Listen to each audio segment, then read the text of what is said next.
My name is Rob Spence, and I'm a cyborg. I lost my eye after a shotgun accident 6 years ago.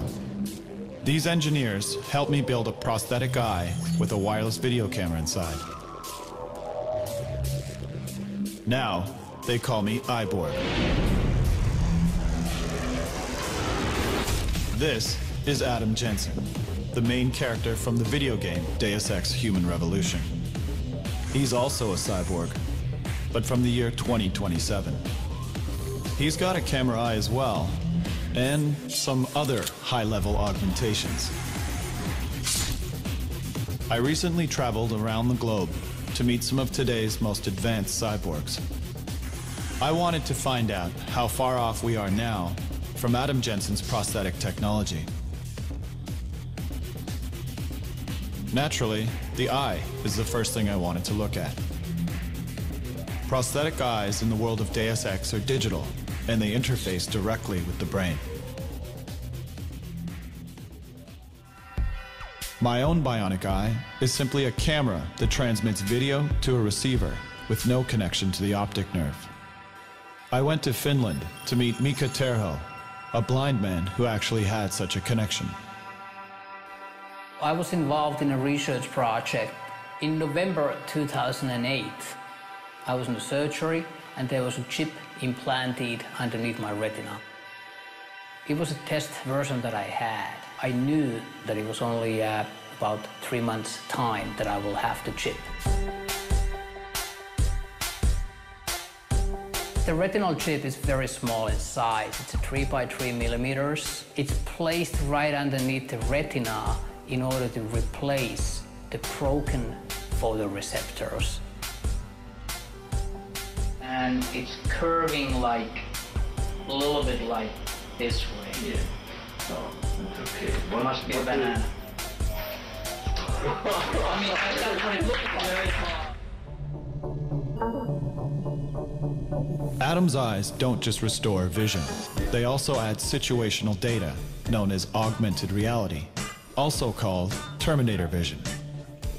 Augmented reality is the superimposition of data onto the world that you see. For instance, we have a firefighter mask. It's in prototype right now that allows the firefighter to get some essential data today. It uses relatively low fidelity computer processors to present them with oxygen levels, ambient room temperature. In this world, in the firefighter environment, if you make a fist, it activates the menu, and it puts the menu in your hand, and it's actually on your fingertips. I anticipate within the next year we'll have functioning prototypes, and in the following year we'll have products that we can bring to market. Adam's eye is a combination of a video prosthetic that replaces his eyeball, like my own, that is connected to his optic nerve, like Mika's retinal chip, and that incorporates augmented reality, like Tanagram Partners' Fire Mask. It would appear that we have the building blocks for Adam's prosthetic eye today. But what about prosthetic arms? Prosthetic arms in the world of Deus Ex are much stronger than human arms, and they have more options.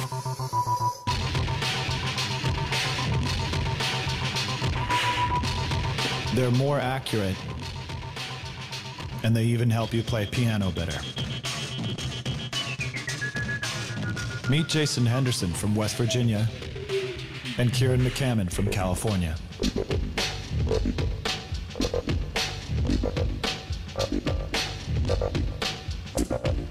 Good afternoon.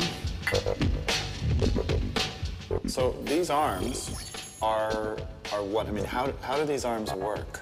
The remaining muscles that are in your arm have electrical signals that come from your nervous system, and Like these ones? yeah. So I have a myoelectric sensor, one here, and then another one on the other side. So when I contract one muscle, then the hand opens. When I contract the other muscle, then the hand closes. Can you flip the bird with your? I can, yeah. I don't have to put that in there. I don't care. Okay. And then I have a wrist rotation unit, which is independent of the hand, where if I contract both muscles at the same time, I can essentially rotate the hand one way or the other.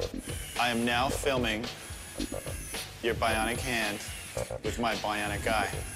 That's pretty cool.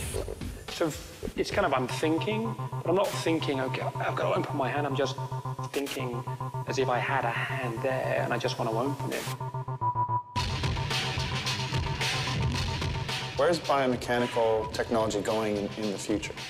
You know, I think this has laid a good foundation with the product lines such as the iLim, and I don't know if it'll be robotics that ultimately replace missing body parts, but genetically, I mean, I can see it becoming very quick, you know, next decade or so. Like growing clone genetic arms of your own body? Yeah, like yeah, I can see growing other Jason arms and seeing if they attach them? Yeah, I mean, if you plot out, you know, the most famous, I think, Moore's Law, and you just plot the speed, the processing speed of CPUs, you get an exponential curve. Where every 18 months, biomechanical devices double in their capabilities, in how better they are in terms of being close to the human body. Weapons, that would be an interesting one.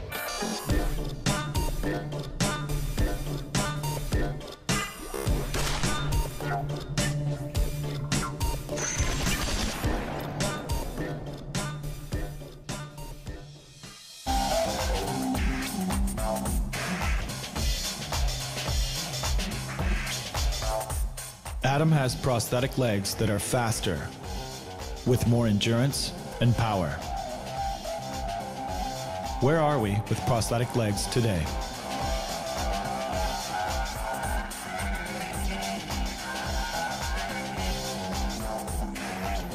I met with David Johnson, a research and development engineer at Össur, a world-leading prosthetic legs company in Iceland.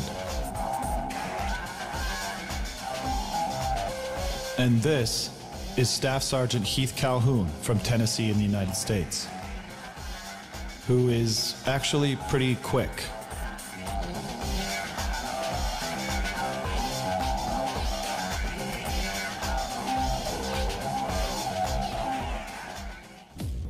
Well, my name is Heath Calhoun, and I guess technically I ski for the United States Disabled Ski Team, and I was wounded with the United States Army back in November of 2003. It kind of led me on the path that I'm on now.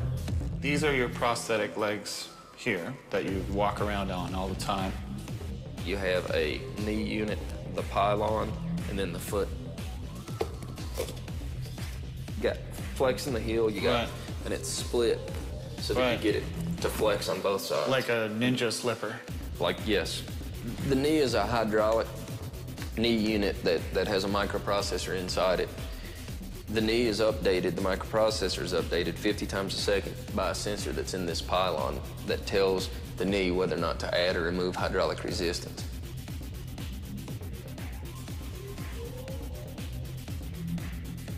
Yeah, I'd really like to see a leg that will do stairs. Right now, that's just a really big hurdle as a above-knee amputee that we have to overcome. You're able to use your thigh muscles to be able to push yourself up, and we just don't have that.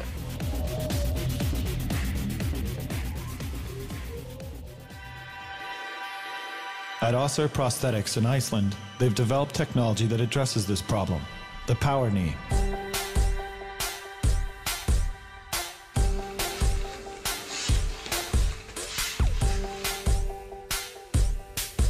What's the difference between the Power Knee and most legs on the market? Most legs on the market, the microprocessor ones, use braking systems and they catch you if you fall. None of them gives you power. So for example, standing up from a chair, sitting position, going upstairs. The Power Knee assists me in getting closer to a normal walking style. As somebody who's at a company developing stuff, do you find that technology is moving more quickly as time goes on? Yeah, I think technology moves more quickly now. At the moment, it's more a matter of what you can imagine. I mean, who says that a normal human leg is the optimal thing for you? I mean, the species evolved to this leg that we have now, but who says that's the end of the line? You're shaking like crazy. So you realize the last time I shot a gun, I blew this eye out, right? Quit shaking. That was close.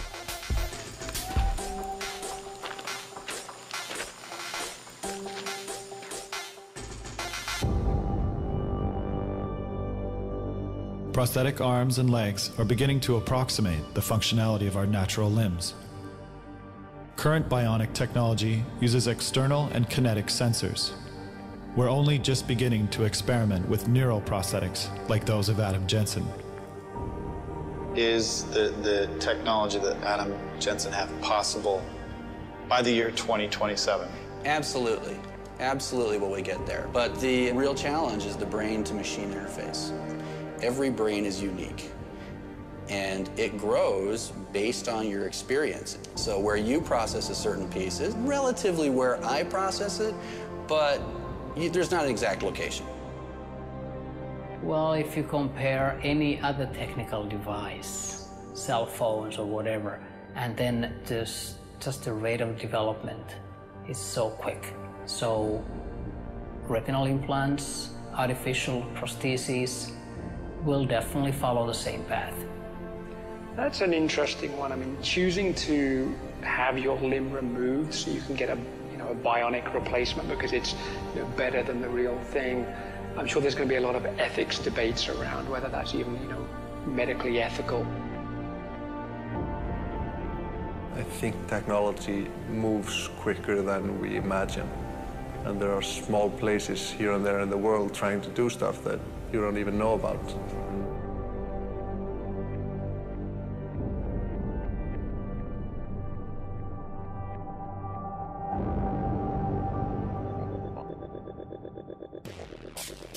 Technology's moving so rapidly, many theorists are saying we're on the verge of fundamentally changing as human beings.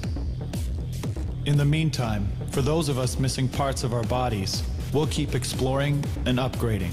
It's possible we are the pioneers of a new cybernetic age, not unlike the world of Deus Ex Human Revolution.